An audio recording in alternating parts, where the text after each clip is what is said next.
الحمد لله رب العالمين والعاقبة للمتقين والصلاة والسلام على سيد الأنبياء والمرسلين وعلى آله وصحبه أجمعين.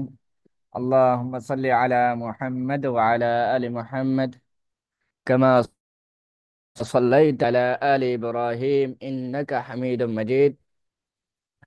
اللهم بارك على محمد وعلى آل محمد كما باركت على إبراهيم وعلى آل إبراهيم إنك حميد مجيد. ربي زدني علما، ربي اشرح لي صدري ويسر لي أمري واحلل عقدة من لساني يفقهوا قولي. أما بعد، তো আমরা আজকে তাদাব্বুরুল কোরআন কোর্সের যে সূরা কাহফ দিয়ে শুরু করব ইনশাআল্লাহ।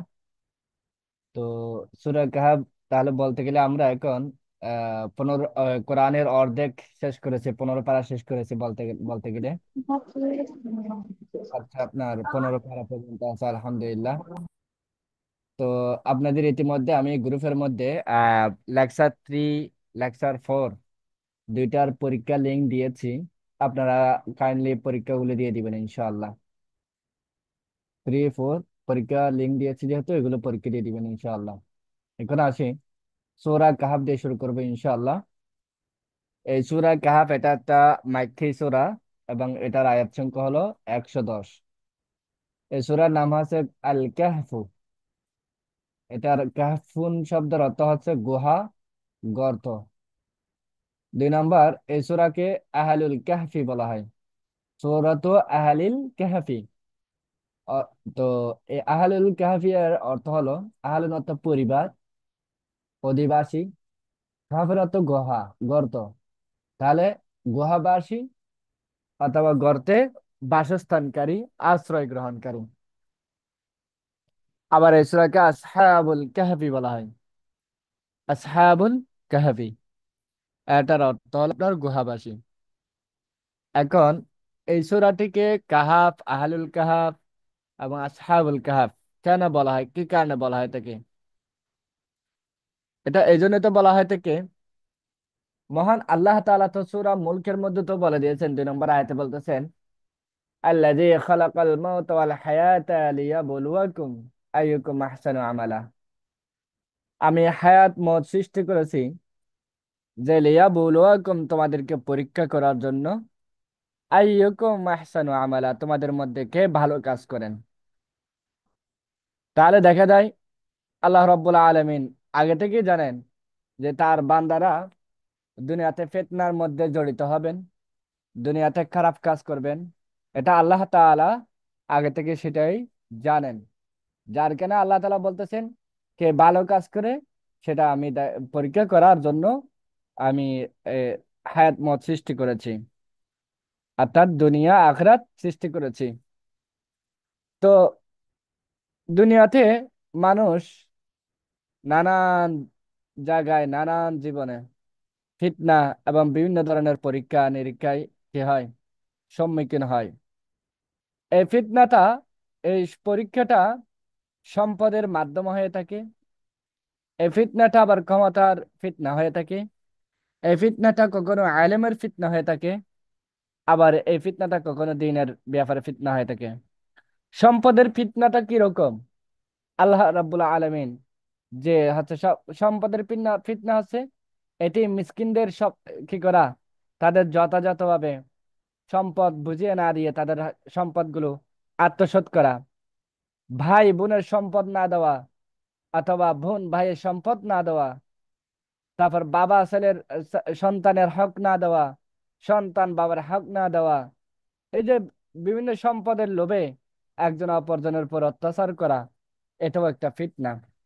এবং আল্লাহ রাব্বুল আলামিন মানুষকে সম্পদ দিয়েছেন ঠিকই, কিন্তু সেই সম্পদের পবিত্রতা করার জন্য জাকাত আদায় না করা এবং ইয়েতিম মিসকিন এবং পাড়া প্রতিবেশী আত্মীয় স্বজনদেরকে আল্লাহর দেওয়া রিজিক, আল্লাহর দেওয়া সম্পদ থেকে আল্লাহর রাস্তায় ব্যয় না করা, হ্যাঁ, সাহায্য সহযোগিতা না করা, এই যে এইসব ফিতনায় জর্জরিত হওয়া, এটা হলো সম্পদের ফিতনা।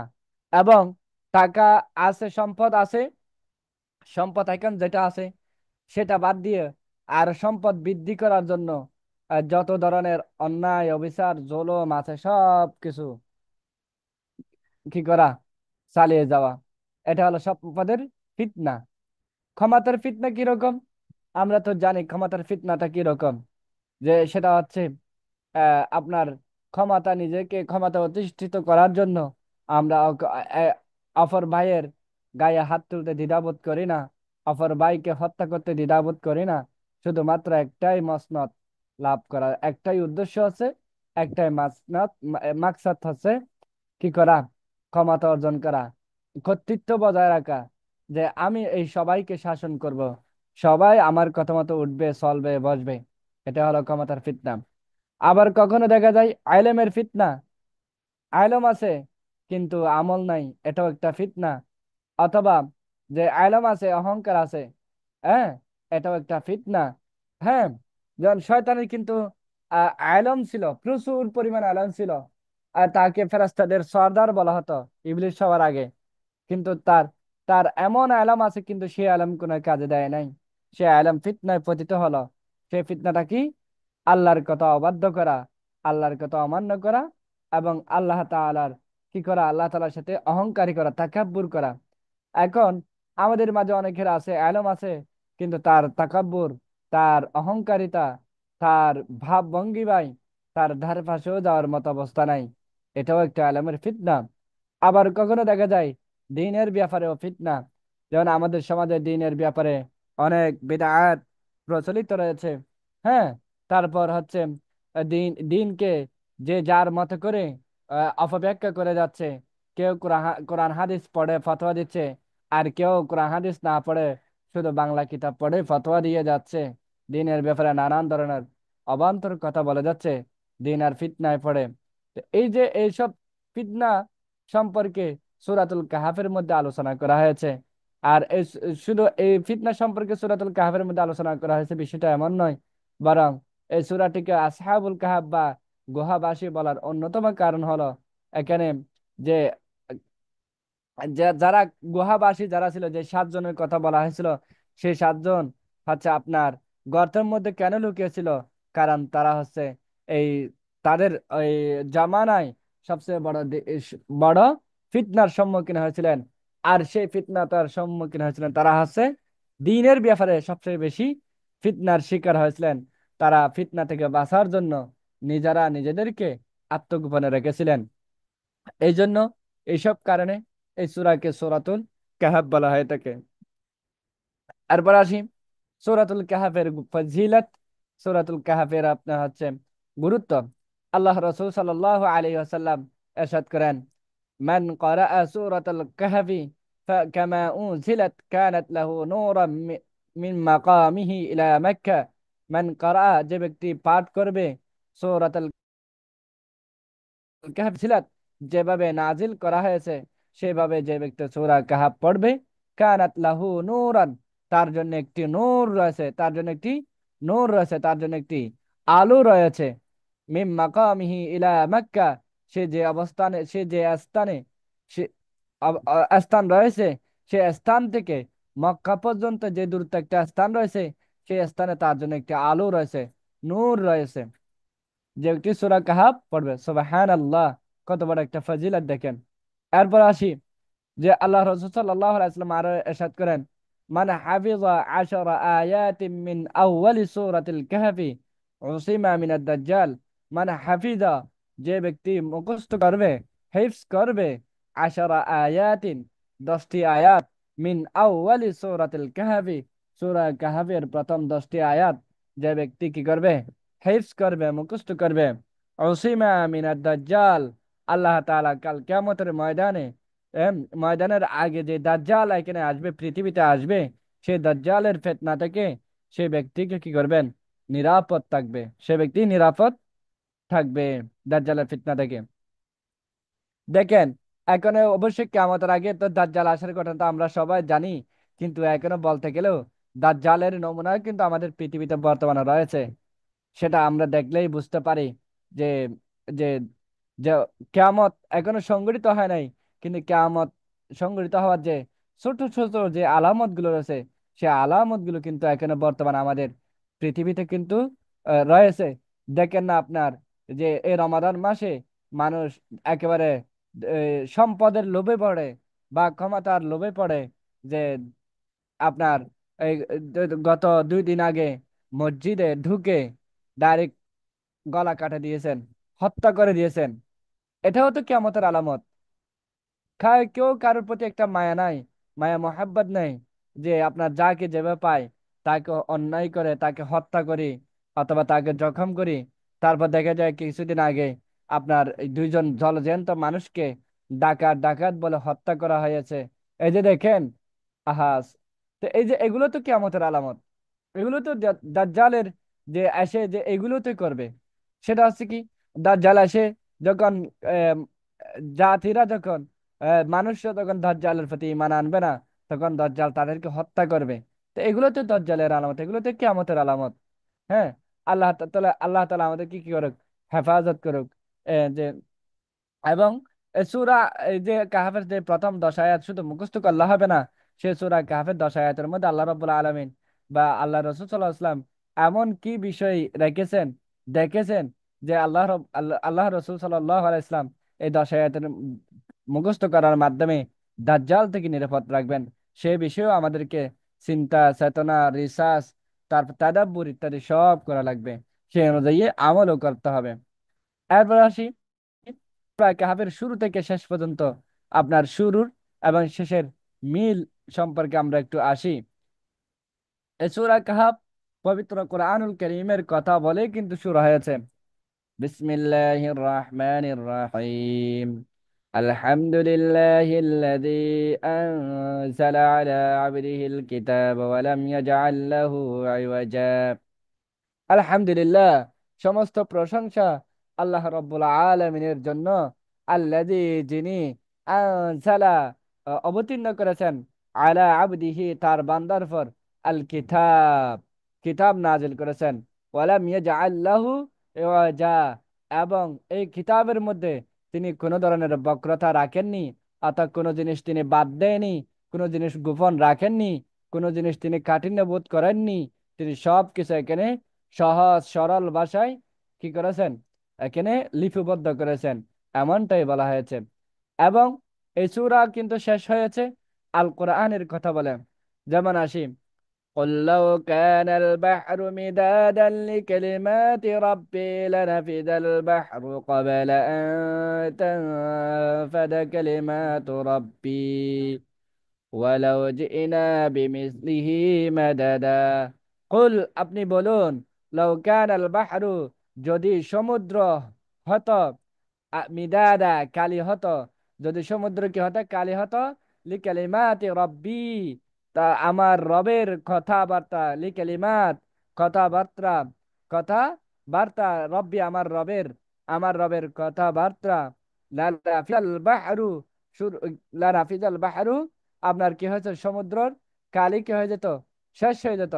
অর্থাৎ আমার রবের কথা লিখিত করার ক্ষেত্রে, যদি লিপিবদ্ধ যদি করতে চাই, লিখতে চাই, সেক্ষেত্রে সমুদ্র যদি কালিও হয়, সেই সমুদ্র কি হয়ে যাবে, আপনার আপনার আমার কি হয়ে যাবে, আপনার এরপর বলতেছেন আরেকটু আসি, কবলা পূর্বে, ফাদা কালিমাতু রাব্বি ওয়ালাউ জিনা বিমিসলিহি মাদাদা। কেন বলা হচ্ছে যে যে আল্লাহ রব্বুল আলমিনের যে রবের কথা যেগুলো আছে সেই কথাগুলো লিপিবদ্ধ করার জন্য সমুদ্রকে যদি কালি ধরা হয়, সমুদ্রকে কি ধরা হয়, কালি, কলমের কালি যদি ধরা হয়, তারপরও আল্লাহ রব্বুল আলমিনের কথা শেষ হওয়ার আগেই সমুদ্র নিঃশেষ হয়ে যাবে। তারপর আমার রবের কথা কি হবে না, শেষ হবে না। সুবহানাল্লাহ। তারপর হচ্ছে দেখেন, এরপর বলতেছেন, ওয়ালাউ জিনা বিমিসলিহি মাদাদা, আর সমুদ্রটা শেষ হয়ে গেল, কিন্তু এর সাহায্যে আরো একটা অনুরূপ সমুদ্র আনলেও সেটা কিন্তু কোনো কুল কিনারা পাওয়া যাবে না। অর্থাৎ কালই শেষ হয়ে যাবে, রবের কথা শেষ হবে না। সুবহানাল্লাহ, দেখেন কত বড়। এরপর আসি, এই সূরাটা হয়তো ফিতনা নিয়ে আলোচনা করা হয়েছে। এবং আবার এই সূরাটা ফিতনা নিয়ে আলোচনা করা হয়েছে। আর আল কোরআনে হচ্ছে সকল ফিতনার যে নির্মূল করার আসল একটি হাতিয়ার, অস্ত্র। এসব ফিতনা দূর করতে গেলে একমাত্র অস্ত্র হচ্ছে কি? আল কোরআনকে আঁকড়ে ধরা, কোরআনকে বোঝা, কোরআনকে অনুধাবন করা, কোরআন নিয়ে ফিকির করা, কোরআন নিয়ে রিসার্চ করা, তাদাব্বুর করা। তাহলে এই কাজগুলো করলে আপনার এসব ফিতনা থেকে, দাজ্জালের ফিতনা থেকে, সম্পদের ফিতনা থেকে, আইলেমের ফিতনা থেকে, আপনার হচ্ছে আহ দুনিয়াবি ফিতনা থেকে, দিনের ব্যাপার ফিতনা থেকে, সব ফিতনা থেকে রক্ষা পাওয়া যাবে। যেহেতু কোরআনকে যদি কি হয়, আঁকড়ে ধরা হয়, শক্ত করে মজবুত করে যদি ধরা হয়, আমল করা হয়। এবার আসি, এই সূরার মূল কেন্দ্র বিষয়বস্তুটা কি? এই সূরার মূল কেন্দ্র বিষয়বস্তুটা হচ্ছে ফিতনা থেকে নিরাপদ থাকা, ফিতনা থেকে নিরাপদ থাকা। এরপর আসি আলোচ্য সূরার যে এই সূরার আলোচ্য বিষয়টা কি? এই সূরার 9 থেকে 24 নম্বর আয়াতে যেটা বলা হয়েছে, দ্বীনের ব্যাপারে ফিতনা সম্পর্কে আলোচনা করা হয়েছে। এবং একদল যুবকের গল্প এই সূরার মধ্যে বর্ণনা করা হয়েছিল। যারা নিজেদের দ্বীনের ফিতনা সম্পর্কে বাঁচার জন্য গুহার মধ্যে আশ্রয় নিয়েছেন, গুহার মধ্যে আশ্রয় নিয়েছেন, এবং জালিম বাদশার রাজ্য থেকে তারা পালিয়ে গিয়ে কি করেছেন? একটা গুহার মধ্যে অবস্থান করে নিয়েছেন। এই এই ব্যাপারে এখানে কথা এসেছেন, আলোচনা এসেছে। তারপর 2 নম্বর হচ্ছে দিনের ব্যাপারে ফিতনা থেকে বাঁচার জন্য কতিপয় আমল সম্পর্কিত আলোচনা হয়েছে। সেটা হলো, আপনার দিনের ব্যাপারে যদি ফিতনা থেকে যদি বাঁচতে চাই, তাহলে নেককারদের সহবতে থাকতে হবে, এবং আখিরাতের স্মরণ, বেশি বেশি করে আখিরাতের স্মরণ করতে হবে, কোরআন তেলাওয়াত করতে হবে, কোরআন তাদাব্বুর করতে হবে। দিনের ব্যাপারে যদি চিন্তা থেকে ফিতনা যদি ফিতনা থেকে যদি আমরা বাঁচতে চাই, আলেম ওলামা নেককার যারা আছে তাদের শরফান্ন থাকতে হবে সব সময়। তাহলে দিনের ব্যাপারে ফিতনা থেকে বাঁচতে পারবো। যে একটা পথ প্রদর্শক কিন্তু দরকার। সেই পথ প্রদর্শক, এই যে দেখানো গাইডলাইন অনুযায়ী নিজেকে কি করা, দিনের ব্যাপারে ফিতনা থেকে হেফাজত করা। এরপর হচ্ছে সম্পদের ফিতনা, সম্পদের ফিতনা। এখানে এ, জোড়া দুটি উদ্যানের মালিকের গল্প সম্পর্কে নিয়ে আলোচনা এসেছেন। এরপর হচ্ছে আপনার সম্পদের যে ফিতনা থেকে বাঁচার দুইটি উপায়ও আল্লাহ রাব্বুল আলামিন এই কুরআন এই সূরার মধ্যে বর্ণনা করে দিয়েছেন। সেটা হচ্ছে কি? দুনিয়ার হাকিকত ও বাস্তবতা উপলব্ধি করা। কি? দুনিয়ার হাকিকত বাস্তবতা কি করা? উপলব্ধি করা 1 নাম্বার। 2 নাম্বার হচ্ছে আখিরাতের ফাতেহ সংগ্রহে ব্যস্ত থাকা। এখন আমরা কি করি? দুনিয়াকে নিয়ে ব্যস্ত থাকি, কিন্তু আখিরাত নিয়ে আমরা চিন্তা করি না। এটা তো উচিত না। বরং আল্লাহ রব্বুল আলামিন আমাদেরকে দুনিয়াতে কেন পাঠিয়েছেন? আল্লাহ রব্বুল আলামিন চাইলে তো জান্নাতে রেখে দিতে পারতেন, কিন্তু দুনিয়াতে কেন কেন পাঠালেন? ওই যে পরীক্ষা করার জন্য, এবং সেই সাথে আপনার হচ্ছে দুনিয়ার হাকিকত বাস্তবতা এগুলো উপলব্ধি করার জন্য, এবং দুনিয়ার মাধ্যমে আখিরাতকে অর্জন করার জন্য। যার দুনিয়া থেকে শুধু শুধু শুধু শুধু যদি আপনি দুনিয়াই অর্জন করেন, তাহলে আপনি দুনিয়া পাবেন, আখিরাত পাবেন না। যদি যারা দুনিয়াকে কাজে লাগিয়ে আখিরাত অর্জন করে, তারা দুনিয়া ফেলো, আখিরাতে ফেলো। এই আর কি। যেমন দেখেন, এই দুনিয়াটা হচ্ছে আর দুনিয়া সিজনুল মুমিনি ওয়া জান্নাতুল কাফির। দুনিয়াটা হচ্ছে আপনার কাফিরদের জন্য জান্নাত, আর মুমিনদের জন্য হচ্ছে দোজক, কারাগার। তা কারাগারে কি সুখে শান্তিতে থাকার জায়গা? বলেন তো। যে আমাদের যে বাংলাদেশে একটু এই যে আমরা তো জানি, সবাই আয়নাগরের কথা জানি, যে সেই আয়নাগরের যে ভয়াবহ কঠিন পরিস্থিতি আমরা একের পর এক আমরা দেখতে পাচ্ছি, যে কি পরিমাণ টর্চার, কি পরিমাণ নির্যাতনের মধ্যে মানুষ ছিল। এই যে দেখেন, তো সেই একটা কারাগারের মধ্যে তো আমরা আছি। হাদিসের ভাষ্য অনুযায়ী সেই কারাগার তো সুখ শান্তির জায়গা না। সেই কারাগারটা হচ্ছে কষ্টের জায়গা। হ্যাঁ। তো এই কারাগার থেকে আমাদের কি করতে হবে? আপনার বেহেশত খুঁজতে হবে। কিভাবে? সেটা হচ্ছে দুনিয়া আমাদের যতটুকু প্রয়োজন চলার জন্য, জীবন যাপনের জন্য, যতটুকু প্রয়োজন ততটুকু রেখেই আমরা আখিরাতকে অর্জন করব। যে আখিরাতকে বাদ দিয়ে দুনিয়াকে নিয়ে সু- যে দুনিয়ার পিছনে পিছনে যে ছুড়ি দুনিয়ার পিছনে পিছনে যদি আমরা নিজেদের সময়টাকে ব্যয় করি, তাহলে আখিরাত বরবাদ হয়ে যাবে। আল্লাহ রাব্বুল আলামিন আমাদেরকে হেফাজত করুন। এরপর হচ্ছে আল্লাহ রাব্বুল আলামিন ইলমের ফিতনা সম্পর্কে এখানে আলোচনা করেছেন।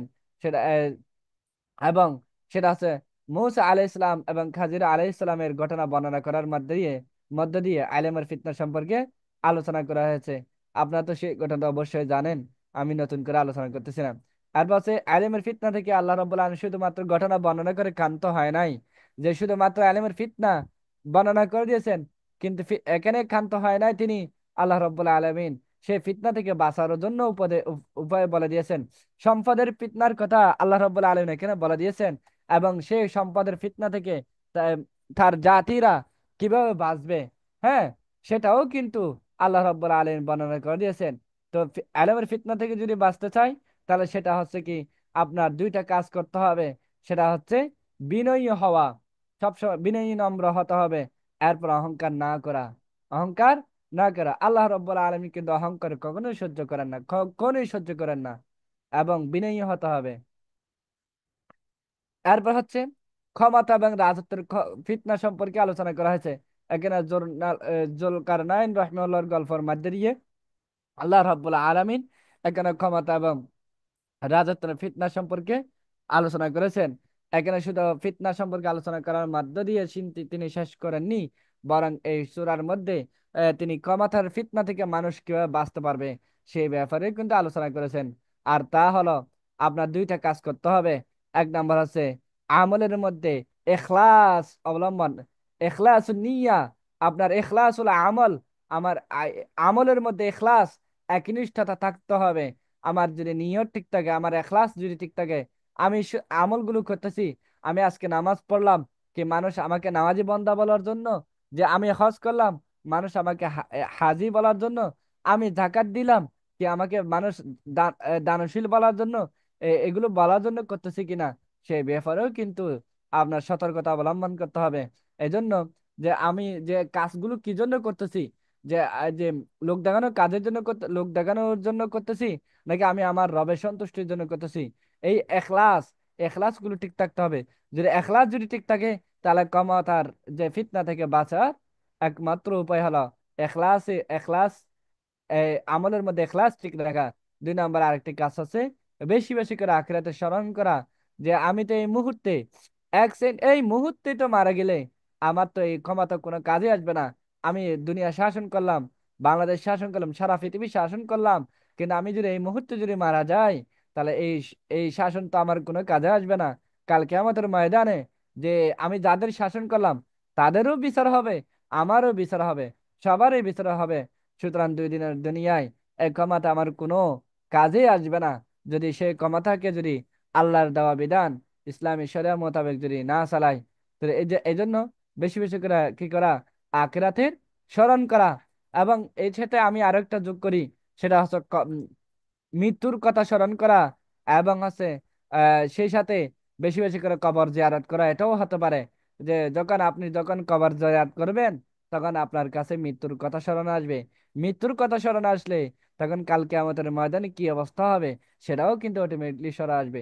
এই যে আল্লাহ রাব্বুল আলামিন সূরাতুল ফাতিহার, সূরাতুল কাহফের মধ্যে এই যে বিষয়গুলো বলেছেন, সম্পদের ফিতনা থেকে কিভাবে বাঁচবে, দিনের ব্যাপারে, এই যে দিনের ব্যাপারে ফিতনা থেকে কিভাবে মানুষ বাঁচতে পারবে, সম্পদের ফিতনা থেকে থেকে কিভাবে বাঁচতে পারবে, আলেমের ফিতনা থেকে, ক্ষমতার ফিতনা থেকে মানুষ কিভাবে বাঁচতে পারবে, সেই টেকনিক, সেই উপায়গুলো আল্লাহ রাব্বুল আলামিন সূরাতুল কাহফের মধ্যে কিন্তু বলে দিয়েছেন। সেই অনুযায়ী যদি আমল করি, তাহলে ইনশাআল্লাহ ইনশাআল্লাহ আমরা সফল কাম হব। তাহলে আমরা এই দাজ্জালের ফিতনা থেকে বাঁচতে পারবো, এবং ঈমান আমল নিয়ে আল্লাহ রাব্বুল আলামিনের সাথে কাল কিয়ামতের ময়দানে সাক্ষাৎ করতে পারবো ইনশাআল্লাহ। আল্লাহ তালা আমাদেরকে এসবের ফিতনা থেকে বাঁচার তৌফিক দান করুক। এবং আল্লাহ রব্বুল আলমিন যে মেডিসিন দিয়েছেন, সেই মেডিসিন গুলো আপনার আয়ত্ত করার মাধ্যমে এগুলো আমল করারও তৌফিক দান করুক, আমিন। এরপর সূরা কাহাফ সম্পর্কে আনুষঙ্গিক যে বিষয়গুলো রয়েছে, সেটা হচ্ছে দুনিয়ার বুকে যত ফিতনা ফাসাদ রয়েছে, সবকিছুর মূল কারিগর হলো ইবলিশ। এবং কারণ সেই ইবলিশের সাথে আদম সন্তানের শুরু থেকেই, সৃষ্টির শুরু থেকে কিন্তু শত্রুতা ছিল। আমরা গত ক্লাসে পড়েছিলাম, ইবলিশ তার মানুষকে তখন কখনোই নিয়ন্ত্রণ করতে পারবে না যতক্ষণ পর্যন্ত মানুষ তার নিজের নিয়ন্ত্রণ শয়তানের উপর ন্যস্ত করে। এটা তো জানলাম। এবং আরো বল আরো আরো আরেকটা আয়াতে গত ক্লাসে আমরা পড়েছিলাম, যে আল্লাহ রব্বুল আলমিনকে শয়তান বলল, হে আল্লাহ, আমি তো পথভ্রষ্ট হলাম, এবং তোমার বান্দাকেও আমি কি করব, পথভ্রষ্ট করব। তবে তারা মুখলিস বান্দা, যারা মুখলিস বান্দা রয়েছে, আপনার মুহসিনিন বান্দা রয়েছে, তাদেরকে আমি কখনো বিপদগামী করতে পারবো না।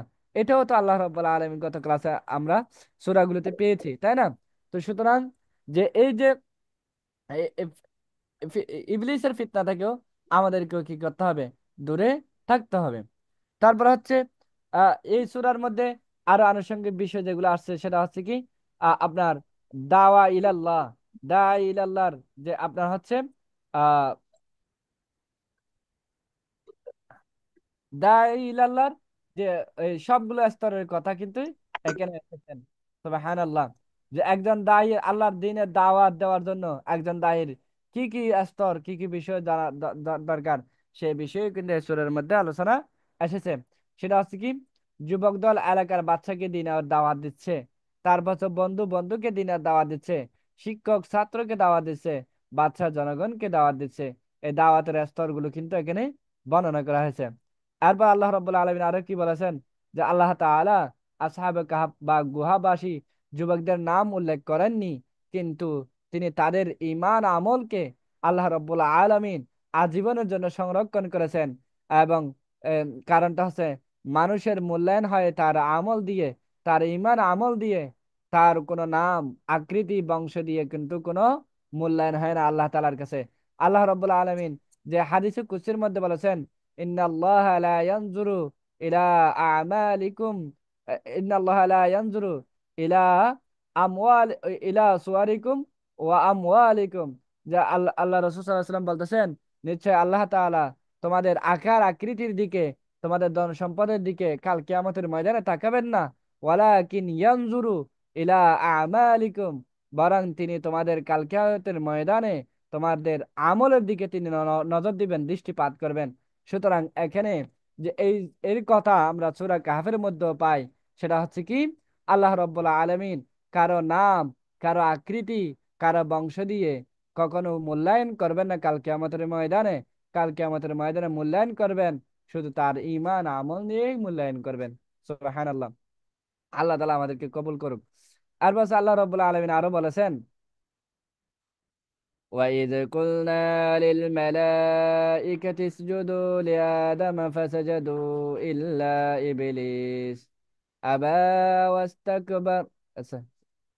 وإذ قلنا للملائكة اسجدوا لآدم فسجدوا إلا إبليس كان من الجن ففسق عن أمر ربه أفتتخذونه وذريته أولياء من دوني وهم لكم عدو بئس للظالمين بدلا. এখানে আল্লাহ রাব্বুল আলামিন ওয়াইদ ক্বালা লিল মালাইকা, ওয়াইদ কুলনা লিল মালাইকা, আর যখন আমি ফেরেশতাদেরকে বললাম উসজুদু, তোমরা সিজদা করো, তোমরা কি করো? সিজদা করো। লি আদাম ফাসাজাদু, তোমরা কি করো? আহ উসজুদু লি আদম, তোমরা তোমরা আদম আলাইহিস সালামকে, তোমরা আদমকে সিজদা করো। ফাসাজাদু, তারা সুতরাং ফেরেশতারা আল্লাহর অর্ডার, আল্লাহর আদেশ, আল্লাহর নির্দেশ মান্য করে সবাই সিজদা করলো। ঠিকই, ইল্লা ইবলিস, কিন্তু ইবলিস সিজদা করেনি। কানা মিনাল জিন্নি, আর আল্লাহ রাব্বুল আলামিন বলতেছেন সেই ইবলিস কি ছিল? যে আপনার একজন, সে জিনদের একজন ছিল। তারপর হচ্ছে ফাফাসাকা আন আমরি রাব্বিহি, সে তার রবের, আল্লাহ রাব্বুল আলামিনের যে অর্ডার ছিল, যে আদেশ ছিল, সে আদেশটা অমান্য করলো। আফাতাত তাখিজু নাহু, সুতরাং এখানে বলা আছে আফাতাত তাখিজু নাহু ওয়াজুরিয়া ওয়াজুরিয়াতাহু আউলিয়া মিন দুনি, সুতরাং আফাতাত তাখিজু নাহু, সুতরাং তোমরা কি তাকে গ্রহণ করতেছ, ওয়াজুরিয়াতাহু, অথবা তার ওয়াজুরিয়াত এবং তার বংশধরকেই গ্রহণ করতেছ কি হিসেবে? আউলিয়া, অভিভাবক হিসেবে কি তোমরা গ্রহণ করতেছ? মিন দুনি, আমাকে আমাকে বাদ দিয়ে, আমাকে বাদ দিয়ে। প্রথমে একে কিভাবে তিরস্কার করলেন আমরা একটু এক নজর একটু দেখি। সেটা হচ্ছে আপনার হচ্ছে ইবলিশ যখন আদম আলাইহিস সালামকে সিজদা করলো না, তখন আল্লাহ তাআলা তাকে শত্রু হিসেবে ঘোষণা করলেন। আর আল্লাহ তাআলা এটাও বলতেছেন যে একমাত্র আদমের জন্য, অর্থাৎ মানব জাতির জন্য আমি ইবলিশকে শত্রু বানিয়েছি। আর অথচ তোমরা আমার শত্রুকে বাদ দিয়ে যার কারণে চুরি করলাম, সেও এখন বলে চোর। এরকম একটা ঘটনা ঘটনা আছে না আমাদের।